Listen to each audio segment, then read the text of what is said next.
आइए जानते हैं कार्तिक मास के महात्म्य में सत्यभामा के द्वारा भगवान श्री कृष्ण को अपने पूर्व जन्मों के प्रश्नों का उत्तर। ओ श्री गणेशाय नमः। वक्रतुंड महाकाय सूर्यकोटि संप्रभ निर्विघ्नं कुरु मे देव सर्व कार्येषु सर्वदा।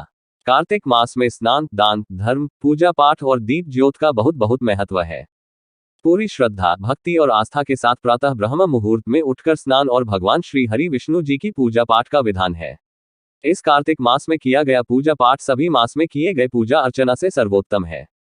कार्तिक मास का महात्म्य भगवान का ध्यान, स्मरण, जाप आदि का बहुत बहुत महत्व है। इसमें किए गए पूजा आराधना का पुण्य फल अवश्य ही प्राप्त होता है और वो मृत्यु के पश्चात वैकुंठ लोक को प्राप्त करता है। तारांकन। कार्तिक मास महात्म्य कथा। अध्याय 1। मैं सिमरून माता शारदा बैठे जिह्वाए। कार्तिक मास की कथा लिखे कमल हर्षाय। कथा निम्नलिखित है। नैमिषारण्य तीर्थ में श्री सूत जी ने 88,000 सनकादि ऋषियों से कहा, अब मैं आपको कार्तिक मास की कथा विस्तार पूर्वक सुनाता हूँ, जिसका श्रवण करने से मनुष्य के सभी पाप नष्ट हो जाते हैं और अंत समय में वैकुंठ धाम की प्राप्ति होती है। सूत जी ने कहा, श्री कृष्ण जी से अनुमति लेकर देवर्षि नारद के चले जाने के पश्चात सत्यभामा प्रसन्न होकर भगवान कृष्ण से बोली, हे प्रभु, मैं धन्य हुई, मेरा जन्म सफल हुआ, मुझ जैसी त्रैलोक्य सुंदरी के जन्मदाता भी धन्य है, जो आपकी 16,000 स्त्रियों के बीच में आपकी परम प्यारी पत्नी बनी। मैंने आपके साथ नारद जी को वह कल्पवृक्ष आदि पुरुष विधिपूर्वक दान में दिया, परंतु वही कल्पवृक्ष मेरे घर लहराया करता है।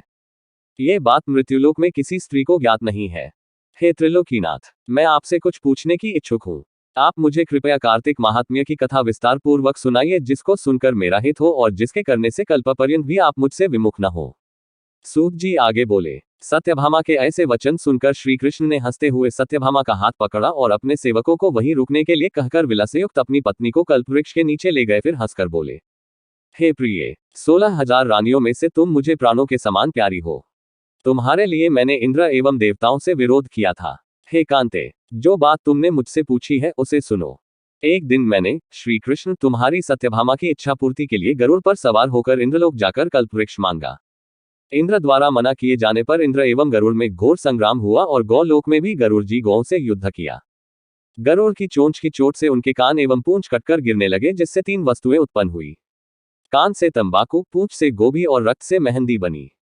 इन तीनों का प्रयोग करने वाले को मोक्ष नहीं मिलता। तब गौ ने भी क्रोधित होकर गरुड़ पर वार किया, जिससे उनके 3 पंख टूटकर गिर गए। इनके पहले पंख से नीलकंठ, दूसरे से मोर और तीसरे से चकवा चकवी उत्पन्न हुए। हे प्रिय, इन तीनों का दर्शन करने मात्र से ही शुभ फल प्राप्त हो जाता है। यह सुनकर सत्यभामा ने कहा, हे प्रभु, कृपया मुझे मेरे पूर्व जन्मों के विषय में बताइए कि मैंने पूर्व जन्म में कौन कौन से दान, व्रत व जप नहीं किए हैं। मेरा स्वभाव कैसा था, मेरे जन्मदाता कौन थे और मुझे मृत्युलोक में जन्म क्यों लेना पड़ा। मैंने ऐसा कौन सा पुण्य कर्म किया था जिससे मैं आपकी अर्धांगिनी हुई।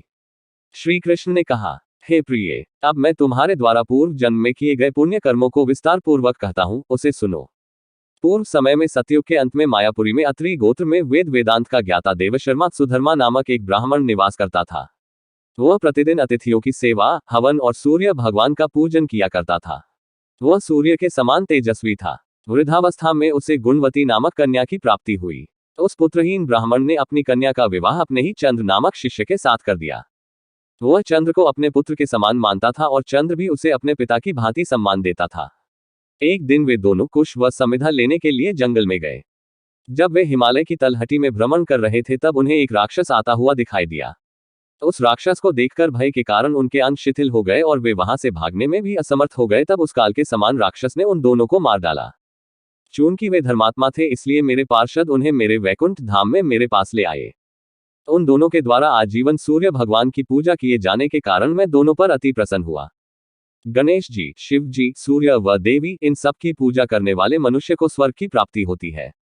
मैं एक होता हुआ भी काल और कर्मों के भेद से 5 प्रकार का होता हूँ। जैसे एक देवदत्त, पिता, भ्राता आदि नामों से पुकारा जाता है। जब वे दोनों विमान पर आरूढ़ होकर सूर्य के समान तेजस्वी, रूपवान, चंदन की माला धारण किए हुए मेरे भवन में आए, तो वे दिव्य भोगों को भोगने लगे। इस तरह सत्यभामा पहले जन्म में सुधर्मा नाम के ब्राह्मण की कन्या गुणवती थी, जिसकी विवाह सुधर्मा ने अपने शिष्य चंद्र से कर दिया था। भगवान श्री हरि विष्णु जी का ये पवित्र मास बहुत बहुत फलदायी और मोक्षदायिनी है। ओम नमो भगवते वासुदेवाय। ईश्वर परम कृष्ण सच्चिदानंद विग्रह। अनादिरादिर गोविंद सर्व कारण कारणम। आइए जानते हैं कार्तिक मास के दूसरे अध्याय का महात्म्य, जिसमें श्री कृष्ण ने सत्यभामा के पूर्व जन्मों के पुण्य कार्य की बातें समझा रहे हैं। कार्तिक माह महात्म्य, दूसरा अध्याय। सिमर चरण गुरुदेव के, लिखो शब्द अनूप। कृपा करे भगवान सच्चिदानंद स्वरूप। भगवान श्री कृष्ण आगे बोले, हे मेरी प्रिय सत्यभामा, जब पूर्व जन्म में गुणवती को राक्षस द्वारा अपने पति एवं पिता के मारे जाने का समाचार मिला तो वह विलाप करने लगी। हाँ नाथ, हाँ पिता, मुझको त्याग कर तुम कहाँ चले गए? मैं अकेली स्त्री तुम्हारे बिना अब क्या करूं? अब मेरे भोजन वस्त्र आदि की व्यवस्था कौन करेगा? घर में प्रेमपूर्वक मेरा पालन पोषण कौन करेगा? मैं कुछ भी नहीं कर सकती, मुझ विधवा की कौन रक्षा करेगा? मैं कहाँ जाऊं? मेरे पास तो अब कोई ठिकाना भी नहीं रहा। इस प्रकार विलाप करते हुए गुणवती चक्कर खाकर धरती पर गिर पड़ी और बेहोश हो गई। बहुत देर बाद जब उसे होश आया तो वह पहले की ही भांति करुण विलाप करते हुए शोक सागर में डूब गई। कुछ समय के पश्चात जब वह संभली तो उसे ध्यान आया कि पिता और पति की मृत्यु के बाद मुझे उनकी दाह संस्कार की क्रिया करनी चाहिए, जिससे उनको सद्गति प्राप्त हो सके। इसलिए उसने अपने घर का सारा सामान बेच दिया और उससे प्राप्त धन से उसने अपने पिता एवं पति का श्राद्ध आदि कर्म किया। तत्पश्चात गुणवती अपने नगर में रहते हुए आठों पहर भगवान विष्णु की भक्ति करने लगी। उसने मृत्यु पर्यंत तक नियम पूर्वक सभी एकादशियों का व्रत और कार्तिक महीने में उपवास एवं व्रत किए। हे प्रिय, एकादशी और कार्तिक व्रत मुझे बहुत ही प्रिय है। इनसे मुक्ति, भुक्ति, पुत्र तथा संपत्ति प्राप्त होती है।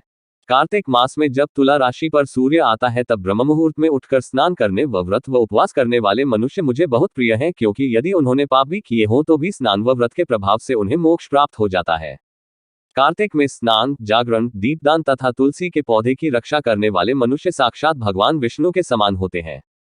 कार्तिक मास में मंदिर में झाड़ू लगाने वाले, स्वस्तिक बनाने वाले तथा भगवान विष्णु की पूजा करने वाले मनुष्य जन्म मरण के चक्कर से छुटकारा पा जाते हैं।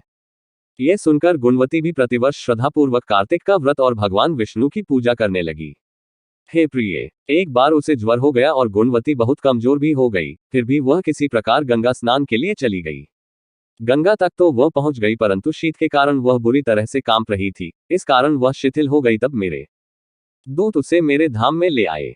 तत्पश्चात ब्रह्मा आदि देवताओं की प्रार्थना पर जब मैंने कृष्ण का अवतार लिया तो मेरे गण भी मेरे साथ इस पृथ्वी पर आए, जो इस समय यादव हैं। तुम्हारे पिता पूर्वजन्म में देव शर्मा थे तो इस समय इस जन्म में सत्राजित हैं। पूर्वजन्म में चंद्र शर्मा जो तुम्हारा पति था वह इस जन्म में डाकू है, और हे देवी, तो ही वह गुणवती है। कार्तिक व्रत के प्रभाव के कारण ही तो गुणवती मेरी अर्धांगिनी सत्यभामा हुई हो। पूर्व जन्म में तुमने मेरे मंदिर के द्वार पर तुलसी का पौधा लगाया था। इस समय वह तेरे महलों के आंगन में कल्पवृक्ष के रूप में विद्यमान है। उस जन्म में जो तुमने दीपदान किया था उसी कारण तुम्हारी देह इतनी सुंदर है और तुम्हारे घर में साक्षात लक्ष्मी का वास है। चूंकि तुमने पूर्व जन्म में अपने सभी व्रतों का फल पति स्वरूप विष्णु को अर्पित किया था, उसी के प्रभाव से इस जन्म में तुम मेरी प्रिय पत्नी हुई हो। पूर्व जन्म में तुमने नियम पूर्वक जो कार्तिक मास का व्रत किया था उसी के कारण मेरा और तुम्हारा कभी वियोग नहीं होगा। इस प्रकार कार्तिक मास में व्रत आदि करने वाले मनुष्य मुझे तुम्हारे समान ही प्रिय हैं। दूसरे मास में किए गए जप तप, यज्ञ, दान आदि करने से प्राप्त फल कार्तिक मास में किए गए व्रत के फल से बहुत थोड़ा होता है, अर्थात कार्तिक मास के व्रतों का 16वां भाग भी नहीं होता है। इस प्रकार सत्यभामा भगवान श्री कृष्ण के मुख से अपने पूर्वजन्म के पुण्य का प्रभाव और कार्तिक महात्म्य को सुनकर बहुत प्रसन्न हुई और अपने को भगवान श्री कृष्ण की पत्नी बनकर अपने को अहोभाग्य समझी और श्री कृष्ण को कोटि कोटि प्रणाम की।